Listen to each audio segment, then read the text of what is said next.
I'm going to start to record on the other way too. Okay.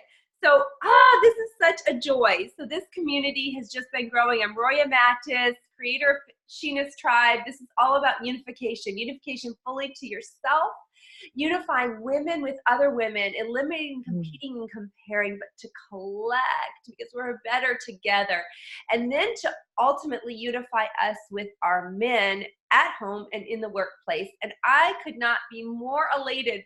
Every time I talk with Mary, I just get excited. So for you guys to have Mary Crafts here from Utah, you guys, I have accolades. I'm going to read about you, Mary, and then I'm going to introduce you along with some words of my own. So let me tell you the professional background of this incredible woman that you're about to meet. I believe you can also read along with me on our SHE-ness Tribe site because I posted her accolades. But she is a force to be reckoned with. And when you meet Mary for the first time, you're like, okay, I automatically get it. I get it. And the respect that Mary has of the community around her is truly nearly unparalleled. I've rarely met a woman where people are like, Mary Crafts, I love Mary. She's amazing. She changes lives.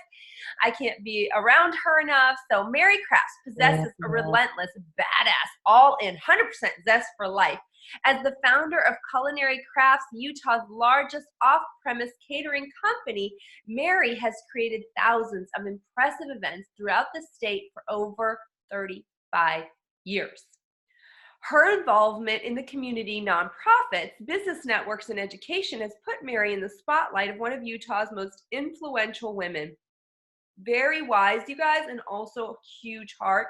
What a great strategy in life and business is simply giving back, and then your influence grows greater and your ability to do and provide and be noticed and have better people in your world increases. So in networks and education has put Mary in the spotlight. In July of 2019, Mary accomplished a major goal when she summited Mount Kilimanjaro. Also in 2019, Utah Business Magazine named Mary one of their Women of the Year. In earlier years, Mary received both the Hero Award and the Pathfinder Award and was named one of Utah's coolest entrepreneurs. That is so awesome, and that's so spot on. She received the Ethics Award from Utah Valley University. Wow.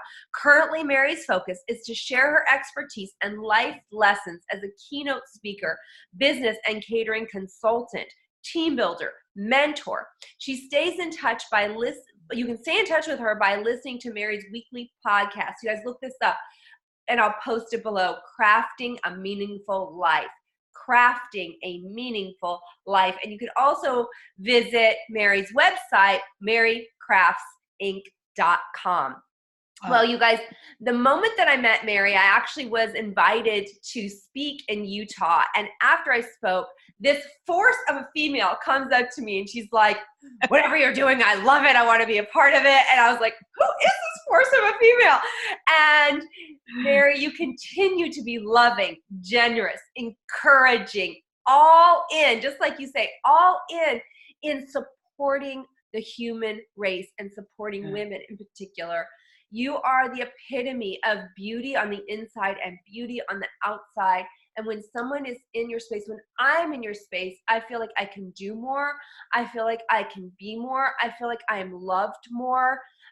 Mary, you guys, has been just even so generous with her time. When I've been in Utah, she's driven me places far out of her own way. Mary got me to go to a dinner with Brendan Bouchard. She's like, oh, you're coming with me. I mean, whatever the woman wants to have happen, she manifests in her life. And I just could not be more proud and honored to introduce you to my friend, Mary Crafts. Oh, my honor to be here, Roya. And you're absolutely right. From the moment you stepped on that stage, I was glued to you. And I went, I need to be involved with that person. I need to know that person. I need her energy in my life. Who is she? I've never seen her before. Love you. So Mary, tell us more. Tell us from your years of wisdom, your years of successes as an entrepreneur, your years of being a mother, there's all this accumulation. You're very on purpose mother, grandmother, woman, entrepreneur. We didn't set out with an agenda today. We set out with a conversation. What would you love these high achieving women that have a heart to live their very best life? What would you tell them today? Wow, if I had 60 seconds to say anything to millions of women who are entrepreneurs, wow, what would that be? You and I, well, first of all, thanks for saying over and over again, this woman who has all this experience, who has all these years, who is older. Thank you for the shout out. Just saying. Okay. But it's true. Last year I retired at age 65 and now I'm 66. And what I discovered is that, of course, look at her face. Look at her. Life does not end at 65. Right. In fact, when we put that age into the retirement bracket that you should be 65, the average death date was 70. Wow. Now look at how far the average death date is, and we're still retiring people at age 65. Wow. Like I'm done or something. And so I had to find new reasons to always be out there and to be putting my feet on the ground every morning and to be getting up and what I was about and what I still had yet to give. My old mission, of helping people in the hospitality industry and serving and treating them to experiences of breaking bread together, none of that fit anymore. And so it was finding something new for me that was out there. And I look back over all the years, and when I first started in business, I kept looking for a mentor. And I probably looked for her nearly the 35 years that I was in business. And I kept thinking I was going to find this wise old woman who was sitting in a rocking chair on a porch, all wrinkly, and that she was, going to tell me about how to have a career and how to raise a family and really how to have it all. And it wasn't until probably 5 years before I retired that I realized you're never going to find her, because that woman is 95 years old and she didn't exist. People who are 95 truly weren't, mostly for the most part, who we are today. They weren't mothers and career people and power individuals. There was nobody there with a roadmap to say, this is how you do it. Yeah. But the beautiful thing about the upcoming generations is that there are women who have walked that path, who have left behind legacies of, it's not perfect, but here are some suggestions of how I did it. And I think that that's a great place for women to start now, is to begin looking for their mentor, women who have walked their path. You don't have to make the same mistakes twice. You can learn and listen. One of the questions I was probably asked more than any other question when I would lecture and speak during my career years, and this you'll laugh at because I know you've heard this, Roya. How do you find balance in your life? And did not you hear that a million times? Yep. And for the first part of my career, I would go through this lengthy thing, and now I'm just like, what up? There's no balance. Get rid of that myth, the balance myth. That's right. Yeah, and realize that no, there isn't balance, but you can find peace. You can find where you give your best. I remember the day I decided to put my sewing machine away in the eaves. What do you mean put your, oh wait, Mary, you hit your wait, you hit your mute button by accident. Hold on, Mary. Hold on. Oh, you had hit your mute button by accident. We couldn't hear after you said sewing machine. I put my sewing machine away under the eaves 30 years ago, and I wasn't going to get it back out until I was inspired to do so, and it's still up there. When I realized I didn't have to do that piece of my life to be balanced, even though my mom did. I gave away all my canning equipment. I didn't have to can, Wow. even though my mom did. Wow. I didn't have to do so many of those things. I didn't have to clean my own house. That was a big wake-up call. That's a big one at first when you're There not are used to other that. women who It like to is. do this. Yeah. And I can provide them employment so I can do other things. So you get rid of the guilt trip that you're carrying for not doing all the things that maybe your mom did or that you saw someone do. You pick and choose those things that are right for you. I always envisioned that teeter-totter that's on a fulcrum.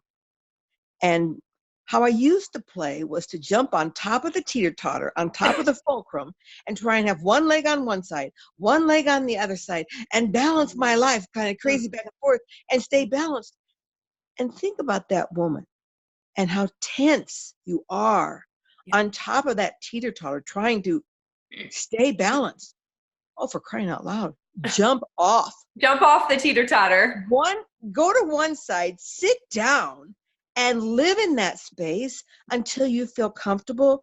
And then you get up, you walk to the other side, Wow. you put that side down, you sit on that side, you're there, you're comfortable, you give 100%, you bring your best, and then you go back to the other side.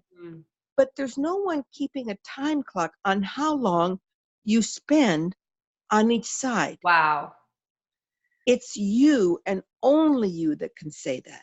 So it's about being fully present to whatever side you're on, whatever hat you put on at that moment, for however long you decide you want to be there, whether it is minutes, hours, days, months, years. Right. Right. I remember hearing someone say that there's a lot of guilt, that we can associate. This mother bakes all of these cute cookies with all the character decorations on them, and I just ran to the store and I bought some cookies really quick, for example, and I want to be that cookie baking mom. Why doesn't I feel bad that my kid doesn't have the cookie baking mom? Whereas what we really ought to be understanding is that God gifted us our children and knew what we were going to be like and what kind of mom they would need. And we all grow from the right and the wrong and the good and the bad and the favorable and the unfavorable. And so whatever we end up doing can be for them as long as we teach them to grab what it is that's for them. And so they were supposed to have whatever the mom is that you are. You're don't in have to God's be that other plan. mom. I always used to laugh when I would mess up as a mother and say, oh, aren't you glad I'm in the plan? The plan is that I mess up. And then you get to overcome it. That's my gift to you. So good. Yeah. That's my gift. Ooh, you get to overcome it. That is so good, Mary. I'm really good at giving this gift of you overcoming my problems. That is so good. But I know that guilt. I lived in that guilt for so long. I remember at one point in the middle of my career, I went to visit a friend of mine. And when I went in her house, I was like, whoa. There was unfolded laundry behind the sofa. There were dishes in her sink. And I'm like, ooh, because that's so uncomfortable for me. Yeah. And there she was at the kitchen table with two of her children coloring. And I really stopped and thought for just a moment, am I judging this woman because her dishes aren't done? Or am I envious of this woman because she's chosen the children instead? And back and forth, that guilt goes between us. And I was asked this question several times in interviews and panels. If you could have gone back and changed one thing in your life, what do you regret that you didn't do? And for the longest time, I said, I regret that I wasn't a stay-at-home mom. And now, and this is something I really want women to listen up to.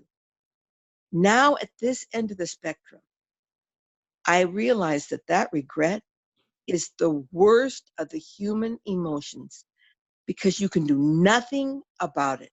Right. It's in the past. And you can either look at the situation and then change your actions today or find the gift that was there in the lesson. So at the time, I so regretted being a working mom. But now at this end, I look at my children and who they are. Who else would I want them to be? I mean, they're people of integrity. They're all about service. They're good fathers. They're good mothers. They are good business people. They have tremendous work ethics, as you can well imagine from their mother. Yes. Okay. And why I love who they are. And so to let go of that regret and to see what actions it creates in my life today. And in my life today, I have just recently reclaimed the phrase I used 16 years ago when I started on my fitness challenge, is this: leave nothing on the table. At our point in life, what is the point of that? What is the point of stopping halfway or completing before you've given your all at your workout, or stopping before you've given your all to your job? If you're doing it, do it. Or holding back to leave nothing on the table for your family. You have to decide which side of the teeter you are on, and then give your all. I have 2 questions for you, Mary, and then you'll find a way to wrap it all up and whatever you would like to say. But these 2 questions, I think we could really learn a lot from you. It just came to me now. Number 1 question is, there was a season I remember you sharing with me that you noticed women or maybe I can't remember if it was yourself too, seeing each other as a competition in the workforce, and the light bulb moment that you had about that. So what was that light bulb moment? How have you been able to navigate creating female allies rather than female competition? Because you've done a great job with that. That's my first question. My second question is, you've done such a tremendous job in creating vitality in your spirit, in your body.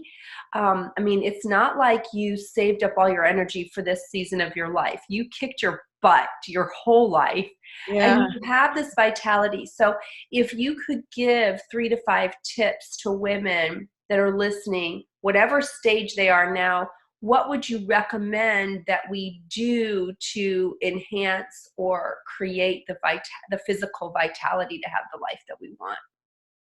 Okay, those are big questions. I'll try and give them to you in quick, succinct answers. The first question about other women in the workplace.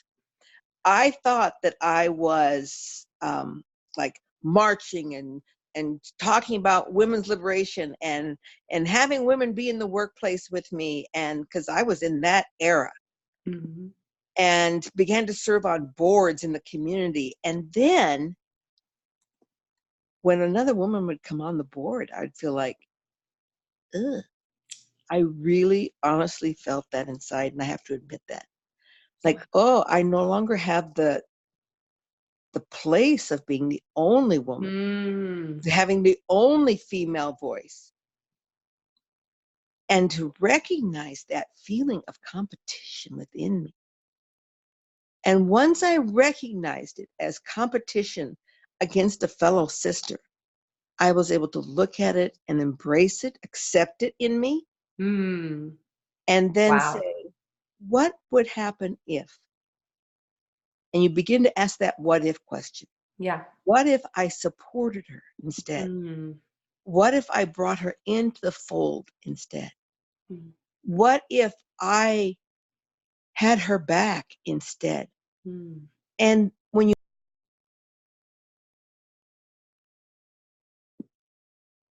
Uh-oh, we lost you again. I don't know how Gotcha. I got you unmuted. Okay. So as you ask yourself those questions, you're opening yourself up to the answers. And one day, brave enough then, when the new board woman was speaking, I opened my mouth and supported her and said, that was a great idea. How can we support you in more of that? Did you hear what she said? And I made sure everyone recognized it was her idea, and just really was there. I saw the look in her eye of recognition of what I had done. Wow. So I'm going to repeat that. That was so good. You said that was such a great idea. How can we support you in doing more of that? Or how can we support you in more of that? Yeah. And then made sure then you went and said, did you guys hear that idea? Dead. Brilliant. And the recognition in her eye as she looked at me was like, I know what you just did. Yeah. And suddenly there was a bond between us. And it was so powerful and so strong. I then was just like transformed and couldn't wait for other women to come on boards and couldn't wait to draw in women and couldn't wait to have my own women tribe and my own circle of strong women friends. Because I always told people about restaurants when I would be asked restaurant consulting, where should I locate my business? And I would always say the same thing. Locate your business next to the best restaurant in town, the busiest restaurant, because by being next to the best, you become better. And the same applies to women. Wow. Locate yourself next to women, the best women. Be in their circles.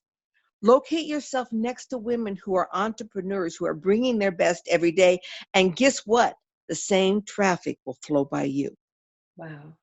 And at first, when you're not in that circle, you go in to serve, right? You go in to give and yeah. I remember carrying bags if I had, whatever I had to do. What's going to make your moment easier here? I'm going to serve you. Nothing's beneath me. Nothing is beneath you.